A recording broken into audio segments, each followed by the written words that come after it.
Meanwhile, earlier this month, LeBron James moved into 9th place on the list of all-time scorers, and last night he moved up the list again. In the Cavs' overtime win over the Bucks, LBJ passed Moses Malone for 8th all-time with 27,442 points. Next on the list for LeBron to catch, the Diesel, but it might take a while. Shaq has over 1,000 more career points than the King. So we posed this question to you all on Twitter earlier. Is LeBron James a top 5 player of all time?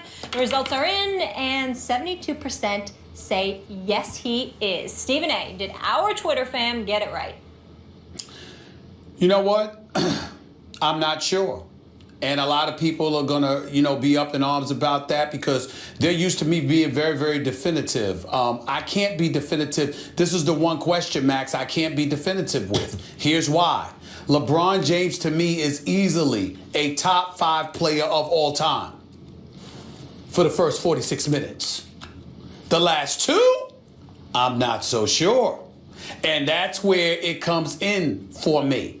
Now, if you go by position, sure, he's top 5. Because I'm going to put Kobe behind MJ at the 2. I'm going to put Magic at the 1. I'm going to put LeBron ahead of Larry Bird. I'm going to put Kareem Abdul-Jabbar in the middle, a 6-time champion, the league's all-time leading scorer. I'm going to put Tim Duncan as my top power forward of all time. But if you just shove aside positions and whatever, I give LeBron nothing but respect and deference because of his greatness over the course of time, what he does on both ends of the floor, what he does for 46 minutes a night. But when crunch time arrives, when palms get sweaty and backsides get tight, I can't put him there.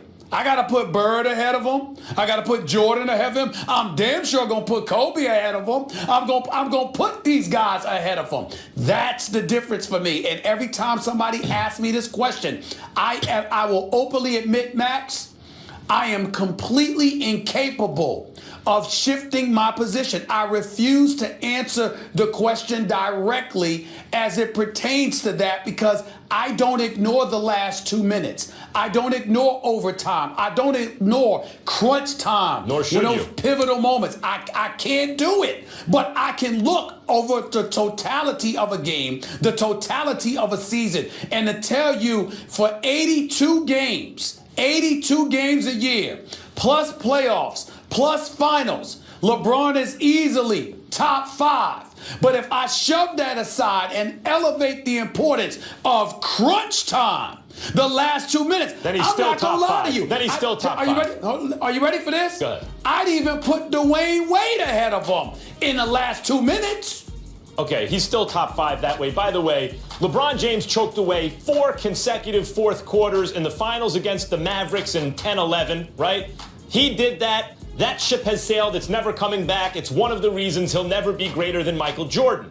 However, to paint him with that brush as though he chokes under pressure ignores a lot of other fourth quarters, late and close, finals and playoff games and regular season games he's played in, where the statistics show that often, Stephen A., he's been more clutch than Kobe Bryant in those situations. But let's leave that alone for a second. The comparison, people will throw up their I disagree with that, but go ahead. I disagree with that, but go ahead. Okay, fine. I mean, again, the record of events says differently. Let's look at these last playoffs. Well, those are stats you picking out. There are others, but go ahead. Let's look at these last playoffs. When LeBron James, the finals, when he was down 3-1 to a 73-win team, the all-time winningest team, down 3-1, and they, not the Cavs, had home court advantage. And on Sports Nation at the time, I remember turning to the camera and saying, okay, LeBron, Muhammad Ali had to go into Zaire and fight Big George Foreman in the Rumble in the Jungle. He was supposed to be destroyed. He was a 5-1, 6-1 underdog. There's no way he can win that fight. Here's your Rumble in the Jungle. Here is where the legends are made. Here is where legacy is truly made. When you do the impossible, and they did it. And it was because of LeBron James. The season before, he had one of the all-time great finals in a losing effort because Kyrie and Kevin Love were both hurt. They were gone. He tried to do it all himself, took it a competitive 6 games. And then this time, with his crew, down 3-1 to the greatest regular season team that ever was, that had just come back on a Thunder team that was, all-time great, maybe had it not been for the Warriors coming back in them and beating them. LeBron James led them down 3-1. And how did he do it at the very, very end? Remember that? When Draymond Green, who otherwise would have been the finals MVP, LeBron goes up, hard foul. He comes down hard on his hand. It affects him. He goes to the line with the finals on the line, misses the free throw because of the hand, and you saw him on the free throw line making the mental adjustments. Okay, I got to tweak this, and hitting the shot that iced the finals in one of the all-time great finals appearances. You want to still say he's not clutch? He's absolutely top 5. The greatest player of all time is Michael Jordan. That might not ever change. It's hard for me to imagine a greater player than that. You want to argue Bill Russell or Kareem for the number 2 spot, 2, 3, that's fine. Then it's LeBron James. He has 3 championships that he's actually won, including the one I just mentioned, one where he got them there, a Cleveland team that had no business in the finals. He led them there. If you look at the peak of his career, it's as good as anyone but Michael Jordan's, maybe Kareem's, but it's right there, top 3 of all time. And if you look at the total career value, considering he plays both ends of the floor, better than Magic and Bird because he's a better defender. He's bigger, stronger, faster, etc. Defenses are more sophisticated now. And you look at the length of his prime, the fact that he's still going, the fact that he probably should be like an 8-time MVP. There is no way to keep LeBron James out of the top 5 of all time. Stephen A., real quick, before you jump on him, can you just clarify one thing for me? There's nothing, I mean, I need a lot clarified because he said so much. I mean, I thought I was taking a class at MIT with all of these damn analytics people. That is not the same as watching the game. And watching the game is entirely different. I took you through the Draymond play. I still am shocked that Max Kellerman uses his numbers more than his eyes. With those Beetlejuice eyes, I do not understand why this man does not exercise eye test more. I have a question. I don't get it. How can you see the size of my eyes from your deluxe apartment in the sky? It is a nice apartment, isn't it? But here's the deal. Go ahead, Molly. I just need you to say one thing. You have D. Wade above LeBron. Why? No, I did not say that. Okay, that's what I wanted you to clarify. I clarified it the first time. I said the last 2 minutes. I said crunch time, last 2 minutes. If I had to give the ball to one person or the other, I'm going to give it to D. Wade in crunch time. And I make no apologies for that. A 3-time champion, one of the most clutch players in history, D. Wade. In the last 2 minutes? Are you kidding me? The reputation speaks for itself. Here's the problem. Wait a minute, hold on. No. I'll let you talk. I got to get in here because you threw out all those numbers. You threw out all those numbers. Let me tell you something right now. First of all, let's remember the fact that the Western Conference, for the vast majority of LeBron James' career, okay, has been the tougher conference with far more stiffer competition. He's been very, very comfortable in the Eastern Conference. Agreed. Let's not ignore that, the level of competition that you go up against. Hell, I'd look good too if half my games were against Detroit and Atlanta and Orlando back in the day and all of these other people, and the only stiff competition I had was the occasional contest against the Pacers or the Knicks or the Boston Celtics or somebody. I mean, give me a break. So let's not ignore that. You keep running into the Showtime Lakers. It's not easy for you. I get it. Wait a minute. It's not just the Showtime Lakers. It was the Spurs. It was other teams within the Western Conference as well. We also got a guy in Kobe Bryant that's been all defensive team more so than LeBron that has 5 rings, not 3. And then also you have acrimony and beyond because of different coaches, not to mention the fact that this is a guy that had to ultimately do it without Shaq, even though that was of his doing. We've got that to take into consideration. All I'm saying is you're absolutely right. Nothing to discuss if you're talking about the first 46 minutes. But don't tell me that one performance in the finals ultimately makes LeBron clutch to the point where LeBron has had a lot of clutch performances. Yes, he does. Yes. He has also had a lot of failures. He's also had a lot of failures. I want to get to that. Wait a minute. I want to get to that. Come on now. I want to get to that. Come on.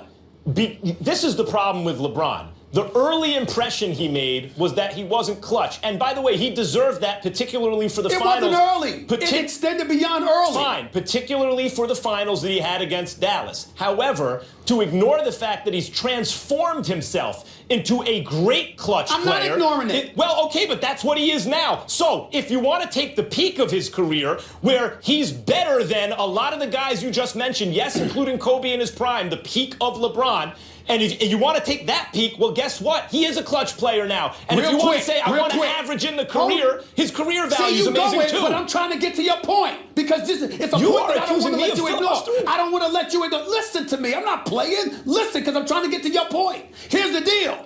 You want to take into account what he did in what he's doing now. Yes. And basically, by and large, ignore those prime years. I, on the other hand, am taking into account what guys did in their primes and somewhat ignoring attrition and father time, diminishing what they did. Which is more valuable in terms of judgment? Am I judging you by what you do when it counts, when you're young, when you're vibrant, when you're in your prime, or when you're old and father time got the best of you? Which way are you doing it? I got a better way of doing it. You're drafting a team and you're drafting players, and the point is this: win as many championships as you can with this player. LeBron is being drafted in the top 5. You are drafting Michael Jordan, Bill Russell, Kareem Abdul-Jabbar, and then LeBron James. Oh, yeah, I'm not offended by that. I'm not offended by that. I do understand, because what you're doing is taking into account the totality of his game and how he'll impact other guys. I get that, but that's a different discussion, because again, that's what lends me towards saying he's easily top 5 because of those first 46 minutes and what he does for everybody. I specifically said where he diminishes in my eyes are those last 2 minutes when it ain't about those other guys. But he's become excellent at that. It's about you. But he's become excellent at it. Wait a minute. Listen, I saw Kyrie close. I appreciate the block from LeBron James. You act like LeBron wasn't closing in these finals? No. Listen, LeBron showed up. LeBron was a superstar. He was the MVP. We get all of that. But I specifically said he got the MVP because of his overall performance. The last 2 minutes. Okay, let me ask you this. I'm giving it to Kobe. I'm giving it to MJ. I'm giving it to Bird. Am I giving it to LeBron? Here's the problem. Am I giving it to him?